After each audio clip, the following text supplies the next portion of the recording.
فرختم مهری نگاری رستم برای قلنگی تو گاو مالا فروختم من بچه دهاتی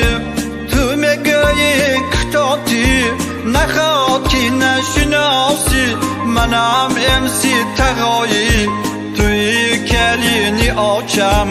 همه یک طرف کردم اخیر توی میگیرم لالا لالا ای لالا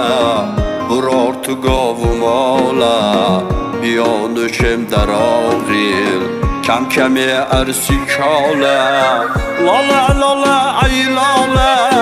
برار تو گاو مالا بیانشم در آغیل کم کمی ارسی کالا تو خیال کردی نالا گفتی خانده باری لالا انا من رپ خواندم اکن من گیر لالا